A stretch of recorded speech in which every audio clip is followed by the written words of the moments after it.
सामाजिक रूपान्तरणका लागि यो हो सामुदायिक सूचना नेटवर्क CIN। नमस्कार, म दीपक आचार्य। देशभरिका सामुदायिक रेडियोहरूको नेटवर्क CIN को साप्ताहिक कार्यक्रम साझा नेपालमा यहाँहरूलाई हार्दिक स्वागत छ। कार्यक्रम साझा नेपाल हरेक शनिबार बिहान 7:30 बजेदेखि 8 बजेसम्म देशैभरिका सामुदायिक रेडियो र हाम्रो फेसबुक पेज, अनलाइन र युट्युबमा पनि तपाईले हेर्न सक्नुहुन्छ। कार्यक्रम साझा नेपालमा हरेक हप्ता हामी विभिन्न विषयमा छलफल र बहस गर्दै आएका छौँ। आज भने हाम्रो विषय छ नेपाललाई अति कम विकसित राष्ट्रबाट मध्यम आय भएको राष्ट्रमा स्तर उन्नति गर्ने प्रस्तावको विषयमा र यसले पार्ने प्रभावका बारेमा, हाम्रो तयारीका बारेमा हामी आज बहस गर्न गइरहेका छौँ। र हाम्रो यो छलफलका लागि यसै विषयमा अध्ययन गरिरहनुभएका त्रिभुवन विश्वविद्यालयबाट मानवशास्त्र विषयमा विद्यावारिधि गर्दै आउनुभएका, समावेशी विकासको वकालत गर्दै आउनुभएका हंसराज जोशी।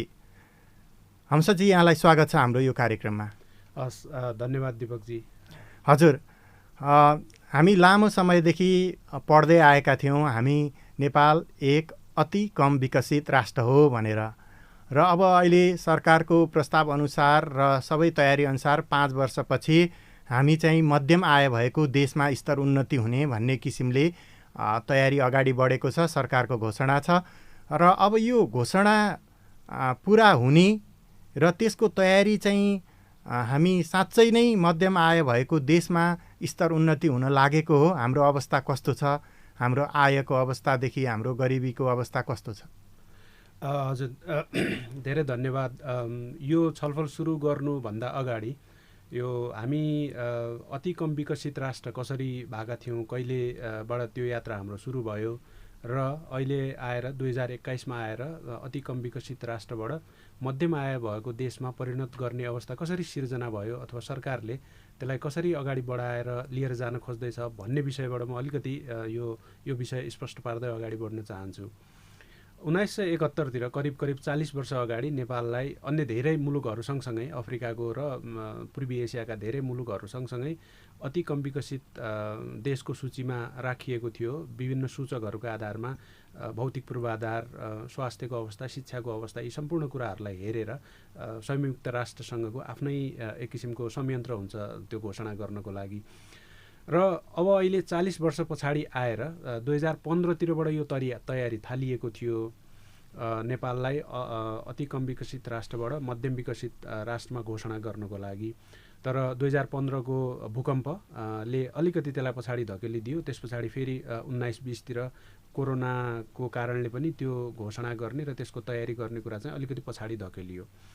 तर 2021मा जब कोभिड 2020को कोभिड सकिए पछाडि 21मा नेपाल सरकारले संयुक्त राष्ट्रसङ्घको विभिन्न संयन्त्रहरू हुन्छ, त्यो संयन्त्रहरूसँग मिलेर त्यो संयन्त्रले पनि नेपाललाई अब अति कम विकसित राष्ट्रबाट मध्यम आय भएको राष्ट्रमा परिणत गर्न सकिन्छ भन्ने प्रस्तावना पेश गरेको छ। र त्यसको लागि 5 वर्षको त्यो तयारीको समय दिने गर्दछ। त्यो 5 वर्षमा त्यसमा 3वटा सूचक हुन्छ। 3वटा सूचकमा एउटा चाहिँ प्रति व्यक्ति आय हेरिन्छ, अर्को चाहिँ तपाईँको यो विभिन्न किसिमले मानवीय सम्पत्तिलाई हेरिन्छ, होइन, ह्युमन डेभलपमेन्ट, मानवीय विकास कसरी भयो भनेर हेरिन्छ भने, अर्को चाहिँ वातावरणीय र अन्य किसिमको जोखिमका हिसाबले हामी कति सक्षम भइसकेका छौँ भन्ने कुराहरू हेरिन्छ। त्यो 3वटा मुख्य सूचकमध्ये 2वटा पार गर्ने बित्तिकै, 2वटा सूचक पुरा गर्ने बित्तिकै त्यो देशलाई अति कम विकसित राष्ट्रबाट मध्यम विकसित राष्ट्रमा लिएर जाने किसिमको प्रावधानहरू हुन्छ, त्यस्तो संयन्त्रहरू अपनाइएको हुन्छ। त्यसमा संलग्नताका हिसाबले आफ्नै देशको योजना आयोगदेखि ल्याएर अरू सबै संयन्त्रहरू त्यसमा लागेको हुन्छ। त्यो संयुक्त राष्ट्रसङ्घको एउटा समिति हुन्छ, त्यो समितिमा लिएर जाने, त्यसले विभिन्न किसिमको त्यसमा समीक्षा गर्ने र तयार भएको नभएको कुरा चाहिँ जानकारी गराउने किसिमको संयन्त्रहरूले यसमा काम गरे हुन्छ। अब यसरी हेर्दाखेरि 40 वर्ष अगाडि हामी जहाँ थियौँ पक्का पनि त्यहाँबाट अर्को चरणमा त गइसकेका छ नेपालको विकासको सबै गति हेर्दाखेरि, हाम्रो अवस्थाहरू हेर्दाखेरि। तर त्यो 3वटा सूचकभित्र विभिन्न उपसूचकहरू छन्। त्यो 3वटा सूचकमध्ये पनि 2वटा सूचक मात्रै पुरा गर्ने बित्तिकै अब अहिलेको प्रश्न के हो भने के साँच्चीकै हामी मध्यम आय भएको देशमा जान तयार भएका हौँ त भन्ने कुराको चर्चा चाहिँ गर्न जरुरी छ। यो के सूचकाङ्कहरू पुगेका छैनन्?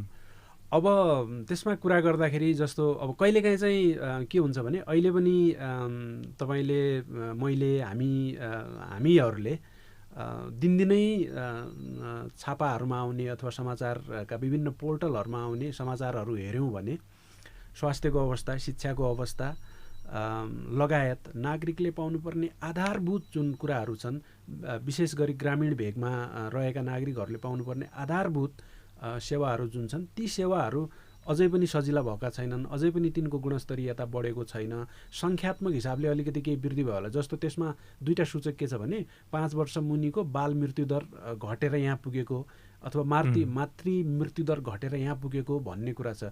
सूचकाङ्कका हिसाबले स्वास्थ्यको त्यसमा, शिक्षामा पनि त्यस्तै छ होइन। जस्तो प्राथमिक कक्षा पास गर्नेको सङ्ख्या यति पुगेको, एनरोलमेन्ट त्यो नियमित रूपमा विद्यालय जाने सङ्ख्या यति पुगेको भन्ने किसिमको तथ्याङ्कहरू त्यसमा छ। त्यो अति कम विकसितबाट विकसित मध्यम आय भएको देशमा लिएर जानका लागि। तर त्यो तथ्याङ्कले मात्रै हामी जस्तो मुलुकमा काम गर्दैन। म तपाईँलाई त्यसको उदाहरण दिन्छु।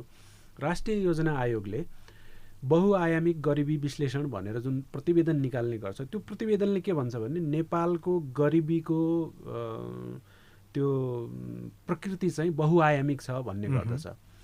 तपाईँले गरिबीलाई बहुआयामिक छ भनेर भन्ने त्यही एउटा प्रतिवेदनले, त्यही एउटा संयन्त्रले यहाँ बहुआयामिक किसिमको गरिबी छ भन्ने, तर त्यसलाई हेर्ने दृष्टिकोण 2-3वटा अथवा 5वटा सूचकमा मात्रै रहेर हेऱ्यो भने त त्यसले त न्याय दिँदैन नि त। बहुआयामिक किसिमको गरिबीलाई बहुआयामिक किसिमकै चिरफार गर्नुपर्ने, बहुआयामिक किसिमले नै त्यसलाई हेर्नुपर्ने, त्यो गरिबी घट्यो कि घटेन भनेर त त्यसरी नै त्यसको विश्लेषण गर्नुपर्ने आवश्यकताहरू देखिन्छ। अहिलेको जुन यो नेपालका लागि मात्रै लागू भएको छैन। जस्तो लाओस, नेपाल लगायतको एसिया र पूर्वी एसियाका देशहरूलाई सँगै यो मध्यम आय भएको देशमा लिएर जाने भन्ने घोषणा छ। 2026मा त्यो घोषणा गरेर नेपाल मध्यम आय भएको देशमा जान्छ 21बाट 5 वर्षको त्यो समय अवधिमा। सूचकहरू पुरा गरे, तर साँच्चीकै त्यो बहुआयामिक किसिमको गरिबीलाई एड्रेस गरेर त्यो गरिबी घट्ने किसिमले त्यो दृष्टिकोणले त्यो छलफलहरू भयो कि भएन भन्ने मूल प्रश्न हो अहिलेको होइन। राम्रो हुँदा माथि चढ्दाखेरि त त्यसले फाइदै गर्छ होला नि। तपाईँ किन विरोध गरिरहनु भएको छ? यसको घाटा के छन्? हजुर, हस्, म तपाईँलाई जस्तो एउटा ज्वलन्त उदाहरण दिन्छु। घाटा के भयो भने तपाईँले विकासलाई हेर्ने दृष्टिकोण, तपाईँले विकासलाई नागरिकले कस्तो किसिमको सेवा पाइराखेका छन् भन्ने दृष्टिकोण राख्न आवश्यक छ जस्तो लाग्छ। 2-3 महिना अगाडि रोल्पाको एउटा समाचार एकदमै त्यो छ्यापछ्याप्ती समाचार माध्यमहरूमा आयो होइन। त्यहाँको जिल्ला अस्पतालको अवस्था एकदमै न्यूनतम किसिमको आधारभूत सेवा पनि दिन सक्ने क्षमतामा त्यो जिल्ला अस्पताल छैन। एकदमै नाम चलेका छापा माध्यमहरूले त्यो बाहिर लिएर आएको। त्यसकै वरिपरिमा एउटा कति करोड खर्चिएर एउटा भ्यू टावर बनाइयो। अब इन्फ्रास्ट्रक्चरका हिसाबले, भौतिक संरचनाका हिसाबले रोल्पा जिल्लामा भएको त्यो लगानीलाई तपाईँले गन्ने कि त्यहाँको अस्पतालले सेवा दिन सक्ने क्षमता बनाएको छ कि छैन भन्ने कुरालाई गन्ने भन्ने कुरा मुख्य हो यसमा होइन। त्यसैले मैले अघि पनि के भने गरिबीलाई हेर्ने, गरिबीको विश्लेषण गर्ने कुरा बहुआयामिक दृष्टिकोण चाहिन्छ। यति लगानी जुट्यो, यति मान्छेले त्यो पालिकाबाट यति पैसा हामीले विनियोजन गर्न सक्यौँ भन्ने कुरा मात्रै हेर्ने कि संविधानले मौलिक हकका रूपमा स्थापित गरेका 31वटा अधिकार छन्, त्यो 31वटा अधिकारमध्येका न्यूनतम कुरा गरौँ न हामी। सार्वजनिक शिक्षाको गुणस्तरीयता बढाउन सक्यौँ त हामीले? झन् त त्यो त विभिन्न प्रतिवेदनहरू हेर्दाखेरि झन् त्यो त खस्किदो अवस्थामा छ। सार्वजनिक स्वास्थ्यको गुणस्तरीयता बढाउन सकेका छैनौँ हामीले। 1 महिना जस्तो अगाडि बाजुराको एउटा समाचार हामीले एकदमै त्यो छेदविच्छेद पार्ने समाचार थियो। एकजना 17 वर्षीय महिलाले जुम्ल्याहा बच्चा जन्माउनु भयो, सही उपचार नपाएर, ठिक समयमा उपचार नपाएर आफ्नो ज्यान गुमाउनु पर्यो। एकातिर त्यस्ता घटना दिनदिनै बाहिर आइरहेका छन्। ती चाहिँ प्रतिनिधिमूलक घटना हुन्। बाजुरामा एउटा घटना घट्यो अथवा रोल्पाको भ्यू टावरको मात्रै कुरा होइन, ती त प्रतिनिधिमूलक घटना हुन्। ती घटनाले के देखाउँछ भने हाम्रो गरिबीको अवस्था बहुआयामिक छ। म तपाईँलाई अर्को दृष्टान्त दिन्छु। आजका दिनमा 1 हप्ता 10 दिन अगाडि मिटर ब्याज पीडितहरू काठमाडौँमा आउँछन्। वर्षौँ वर्षदेखि जुन एउटा उत्पीडनमा बसेका मानिसहरू छन्, त्यसलाई समाधान गर्ने किसिमको हो। त्यो त गरिबीको दुष्चक्रमा फसाइएको हो नि त उनीहरूलाई। त्यो गरिबीको दुष्चक्रबाट बाहिर लिएर आउने भन्ने खासै छलफलहरू, त्यसमा खासै नीतिगत बहसहरू हुन सक्दैन।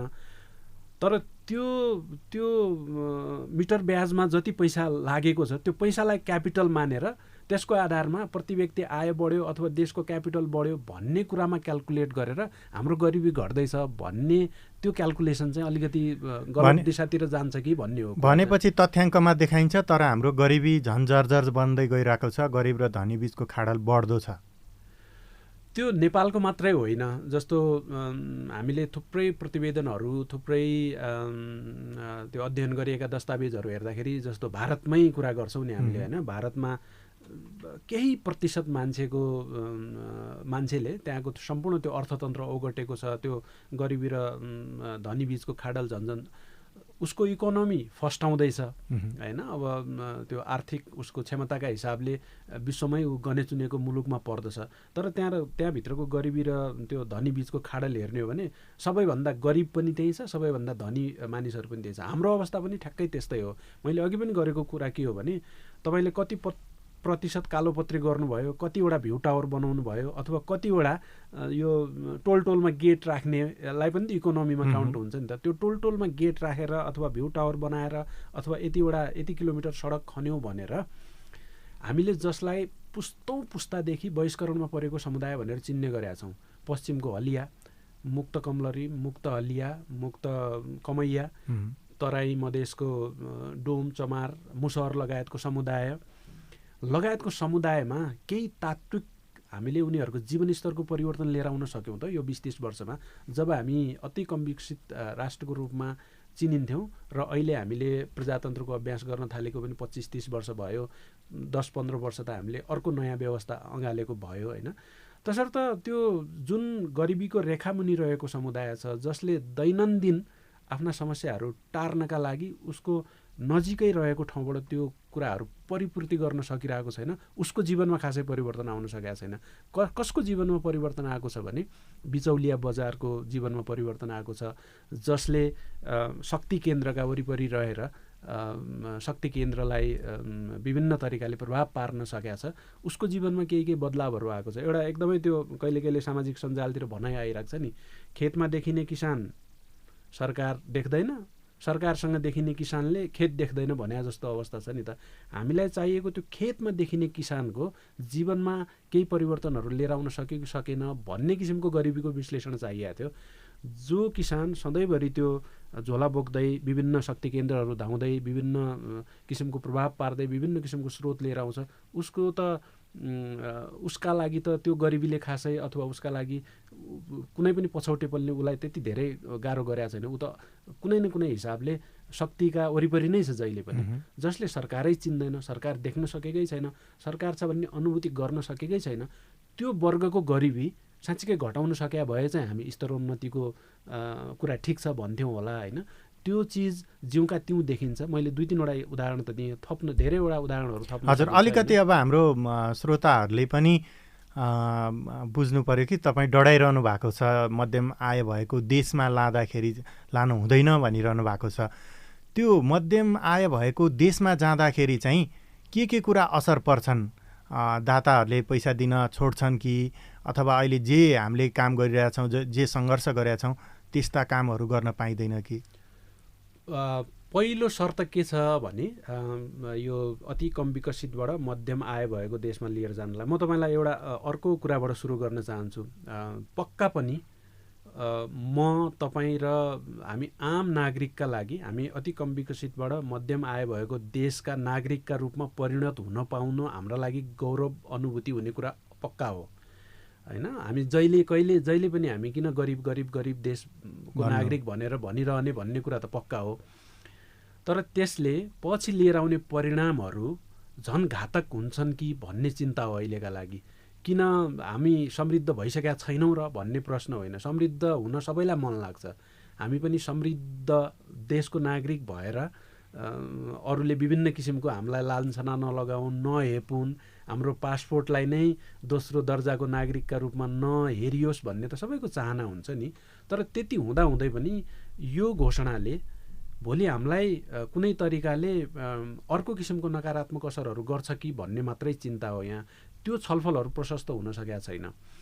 तपाईँको त्यो प्रश्नको जवाफमा जानु अगाडि म अलिकति अझै त्यो कसरी हुन सकेका छैन, प्रशस्त छलफलहरू कसरी हुन सकेका छैनन् भने हामीले के देख्छौँ, नीति निर्माता अथवा जो यो निर्णय प्रक्रियामा समावेश हुने मान्छेहरू हुन्छन्, ती मानिसहरूले एउटा कस्तो प्रचलन आएको छ अहिले हाम्रो हेर्ने दृष्टिकोण अथवा कुनै वस्तुलाई, कुनै चिजलाई, कुनै विषयलाई अध्ययन गर्ने दृष्टिकोण भने मैले एकदमै त्यो जहिले पनि भन्ने गरेको कुरा, तपाईँ सपिङ मलमा जानुहुन्छ एकदम हुन्छ नि त्यो सुकिलो मान्छेहरू, एकदम त्यो हुन्छ नि केही पनि समस्या छैन जस्तो देखिन्छ। त्यहाँ एयरपोर्टमा जानुहुन्छ त्यहाँ त्यस्तो देखिन्छ, अथवा अलिकति सहर बजारको वरिपरि देख्नुहुन्छ त्यस्तो समस्याहरू छैन जस्तो देखिन्छ। ओहो अलिकति समृद्धि त आएकै हो कि क्या हो हामी कहाँ भन्ने जस्तो देखिन्छ।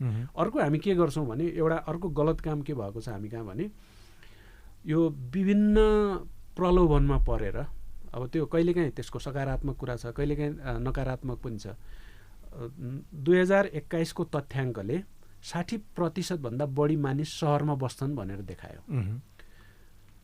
तपाईँ मलाई त थाहा छ होइन, कुनै एउटा जिल्लाको एउटा नगरपालिका सम्झ्यौँ, त्यो नगरपालिका त गाउँ हो नि त, कुनै कुनै त्यो घोषणा मात्रै गरिएको। त्यो नगरपालिका भए पछाडि त्यो आउने अनुदान बढ्छ के हुन्छ विभिन्न त्यो तर्कहरू लगाएर घोषणा गरियो, तर तिनी गाउँै हुन्। अब त्यो तथ्याङ्क हेर्दाखेरि बाहिरको मान्छेलाई हामीलाई के बुझ्छ भने ओहो नेपालमा 60% बढी मानिस सहरमा बस्दा रहेछन् भनेको त समृद्ध छन् भन्ने न्यारेसन त्यहाँबाट बन्यो नि त। तर तपाईँ र मलाई थाहा छ साँच्चीकै 60% मान्छे सहरमा छैनन् नि त। ललितपुरको कुरा गरौँ, ललितपुरको जुन सहर भनेर अथवा नगरपालिका भनेर हामीले घोषणा गरेका छौँ गाउँै हुन् नि त, धेरै जसो त गाउँै छन् ती अझै पनि। त्यसैले तथ्याङ्कहरू त्यसरी गलत तरिकाले सिर्जना गरिँदैछ, निर्माण गरिँदैछ होइन। अब तपाईँले भनेको प्रश्नमा जाँदाखेरि घाटा के हुन्छ त भन्दाखेरि नेपालमा 60% मान्छे सहरोन्मुख भइसके, सहर बस्ने भइसके भनेको त यिनीहरूका न्यूनतम आवश्यकताहरू पुरा हुँदैछन् भन्ने जस्तो न्यारेसन बन्दै जान्छ नि त। असलियत त हामीलाई थाहा छ त्यसको। असलियत त अहिले ती गाउँहरू गाउँै हुन्, त्यहाँभित्रको एउटा सानो बजारलाई त्यो नगरपालिकाको केन्द्र मानिएको छ, त्यहाँ वरिपरि अलिकति चहल पहल जस्तो देखिन्छ, त्यहाँसम्म जाने बाटो खनिएको छ। तर पहिलाका ती सबै गाविसहरू अहिले ओडा भएका छन्, ती गाविसका मानिसहरू त गाविसमै हुन् नि त अहिले पनि। नेचरका हिसाबले, प्रकृतिका हिसाबले त गाउँमै बस्छन् ती मान्छेहरू। तथ्याङ्कमा उनीहरू के भनियो भने सहरिया गनिए।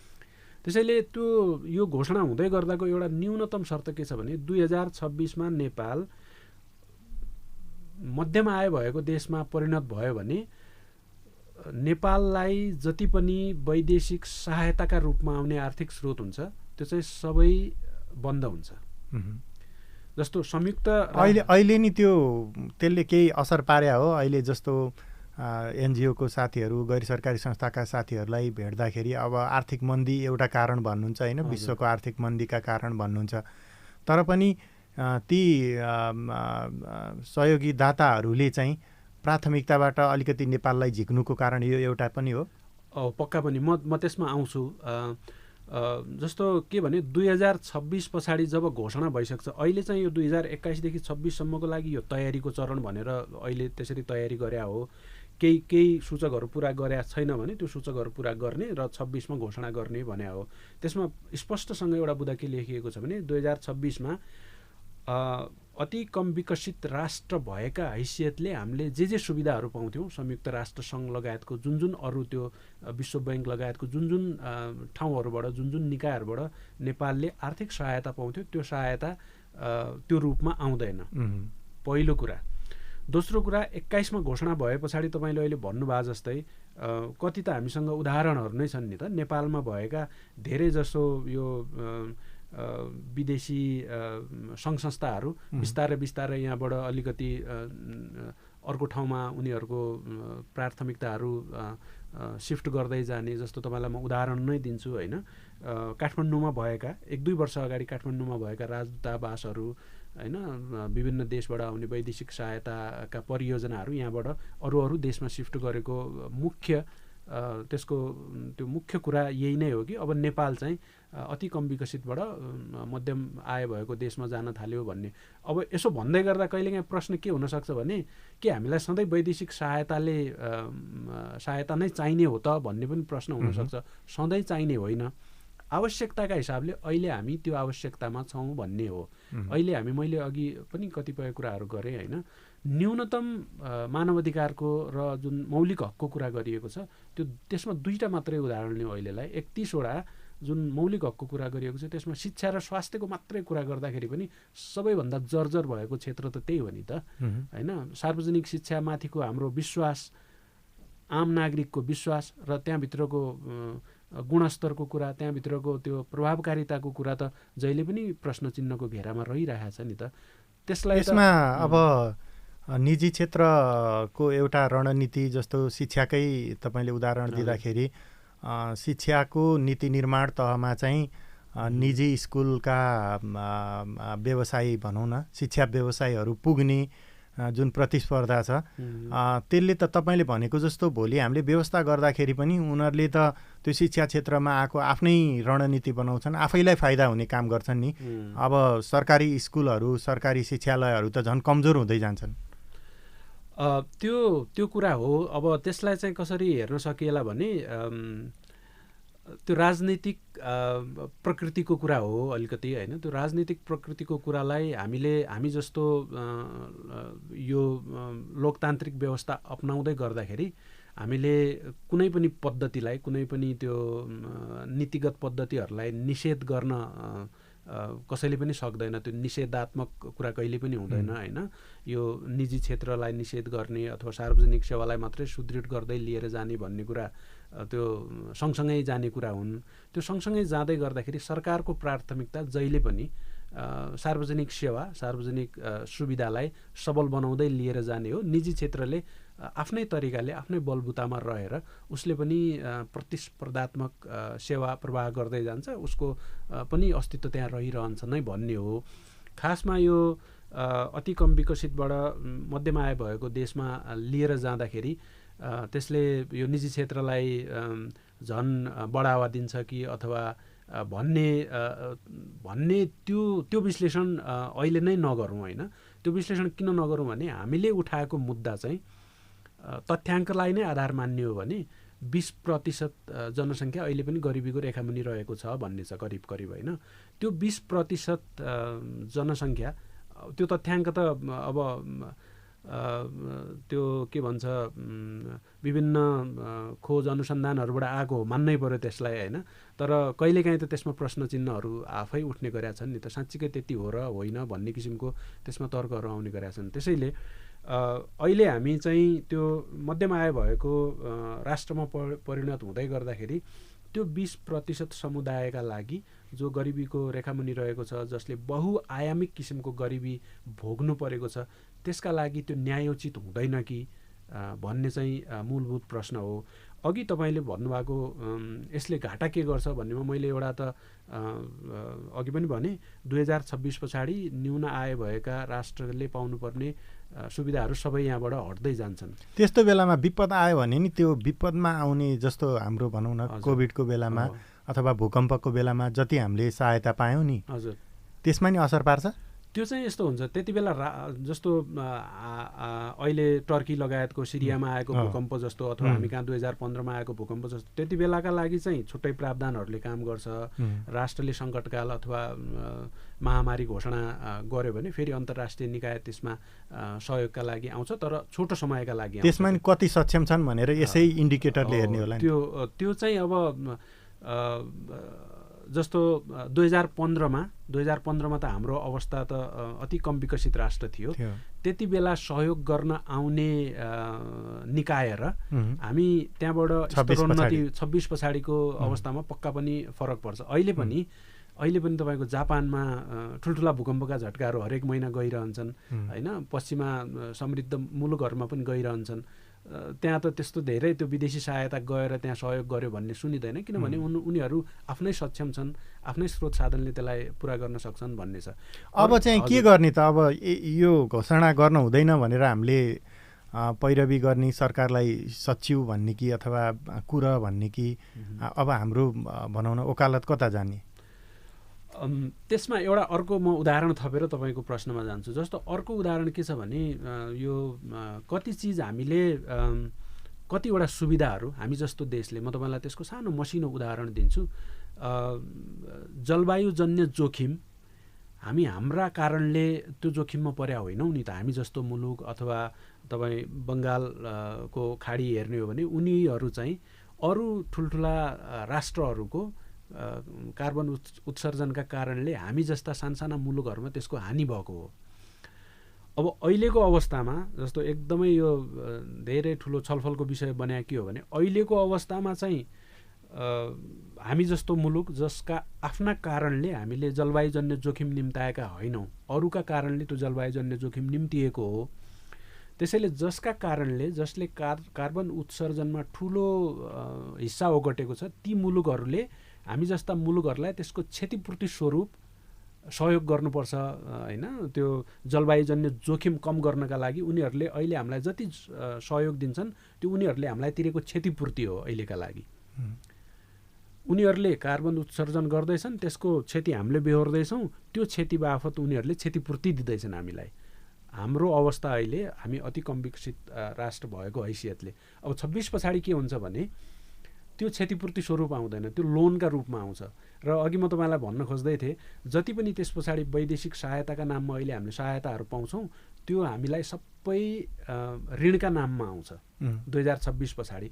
अब तपाईँ आजको दिनमा बसेर विश्लेषण गर्नुहोस् हाम्रो अर्थतन्त्रको अवस्था कस्तो भइरहेछ अहिले। अबको 4 वर्षमा जादु त हुनेवाला छैन हैन। 5 आर्थिक वृद्धि दर 3, 4, 5 पनि पुर्याउन हम्मे पर्छ हामीलाई हैन। 1, 2 र कहिलेकाहीँ त नकारात्मक आर्थिक वृद्धि दर छ हामी कहाँ। त्यसैले अबको 4 वर्षमा जादु भएर हाम्रो आर्थिक वृद्धि दर पनि सबै सप्रिन्छ अनि हामीले अहिलेसम्म लिएको सबै वैदेशिक सहायता लोन बापत ऋण बापत लिएको सबै तिरिसक्छौँ र नयाँ ऋण लिने अवस्थामा हुन्छौँ भनेर भन्न सकिने अरू तयारी त देखिँदैन नि त। हाम्रो राजनीतिक स्थिरता, हाम्रो राजनीतिक कमिटमेन्ट लगायतको हाम्रो आफ्नै स्रोत साधनबाट हामी अलिकति धनी जलस्रोतमा थियौँ, त्यसको उचित प्रयोग उचित सम्वर्धन गर्न सकिरहेका छैनौँ। त्यहाँबाट आय हुने किसिमले त्यसबाट हामी उत्पादनमा जान सकिरहेका छैनौँ भनेपछि त 2023मा बसेर हामी यो कुरा गर्दै गर्दाखेरि 26मा स्तरोन्नति हुँदाखेरि अर्थतन्त्रमा चमत्कार हुँदैन। त्यो चमत्कार नहुँदै गर्दाखेरि अहिले नै हामी धेरै ऋणमा छौँ। प्रति व्यक्ति ऋण छ नि त नेपालले तिर्नुपर्ने ऋण। सो अहिले आउने सबै सहायता पछि ऋणका नाममा आउँछ। त्यसले हामीलाई झन् कस्तो चपेटामा पार्छ भने अहिलेकै ऋण तिर्न नसकिरहेको अवस्थामा अर्को ऋण आउँदाखेरि चाहिँ सबै सहायता त ऋणमा परिणत हुन्छ। त्यसैले त्यसले हामीलाई झन् चपेटामा पार्ने हो कि अहिले नै हरेक व्यक्तिका टाउकोमा देशको आर्थिक जुन व्यवहार छ त्यो त हामी सबैको जिम्मेवारीमा परेको छ हैन। त्यसैले त्यो कुरालाई अहिले नै मध्यनजर गरेर त्यसमा केही थप छलफलहरू गर्नुपर्छ कि अझै पनि समय हुन्छ, अझै हामीले 2026मा गर्छौँ भन्यो भने अब तपाईँले भनेको प्रश्नमा म जान्छु। ती सबै कुराहरूबाट जोगिनका लागि अघि मैले भने जलवायुजन्य जोखिम यसको लागि चाहिँ अब राजनीतिक दलहरूलाई सचेत बनाउनको लागि होइन, कतिले त नबुझेर पनि यसका भावी असरहरूको बारेमा ज्ञान नभएर पनि यसलाई सामान्य विषयको रूपमा लिएको होला होइन। उहाँहरूलाई बुझाउन के गर्ने होइन र हामीले के गतिविधि चाहिँ गर्न सक्छौँ यो उसबाट जोगाउन। अब यसमा एउटा समस्या कहाँ भयो भने हामीले त्यो बिचमा समृद्ध नेपाल भन्ने एक किसिमको नारा लगायौँ, त्यो मुहिम चलायौँ हामीले होइन। त्यसैले त्यो भए पनि नभए पनि समृद्ध चाहिँ भएको देखाउनुपर्छ भन्ने एक किसिमको त्यो के भन्छ त्यसलाई त्यो होडबाजी जस्तो होइन। अहिले अर्थतन्त्र एकदम कमजोर हुँदा नि डाटा चाहिँ राम्रो देखाइदेऊ भने जस्तो आउँछ नि कहिलेकाहीँ होइन। किनभने त्यो अर्को जस्तो त्यो हाम्रो त्यो ट्रान्सपेरेन्सी इन्टरनेसनलले गर्ने सर्वेमा त्यो हाम्रो अलिकति कमजोर आँकडा आउँदाखेरि हामी एकदमै डिफेन्सिभ भइहाल्छौँ नि। कहाँ हुन्छ यस्तो यो बायस रिपोर्ट ल्यायो कि के भन्छौँ हामीले। त्यसैले त्यो हामी समृद्ध देश बन्ने भन्ने होडबाजीमा अलिकति गलत किसिमको बुझाइ निर्माण भएको जस्तो लाग्छ मलाई चाहिँ। र अलिकति लौ छिटो गरौँ हामीलाई समृद्ध भएको देश बनाउनु पर्ने छ भनेर त्यो माथि बस्ने त्यो निर्णय प्रक्रियामा बस्ने अथवा त्यसमा सामेल हुने मानिसहरूले त्यो गरेको जस्तो देखिन्छ। उनीहरूले अघि हामीले भनेका कति गरिबीको बहुआयामिक दुष्चक्रहरू हेर्न सकेका छ कि छैन, अब उहाँहरूको क्षमतामाथि प्रश्न चिन्ह होइन। तर पनि कहिलेकाहीँ त्यो नदेखिन सक्छ नि त। त्यो गाउँभित्रको दूरदराजका वास्तविकताहरू नदेखिँदाखेरि चाहिँ भइहाल्यौँ हामी त। मैले अघि भने एयरपोर्टमा जान्छौँ सबै झकिझकाउनै देखिन्छ होइन। यो सपिङ मल आदि इत्यादिको नयाँ जुन कल्चर निर्माण भएको छ, नयाँ संस्कृति निर्माण हुँदैछ, त्यसलाई हेर्दाखेरि त ठिकठाकै छ कि जस्तो लाग्छ।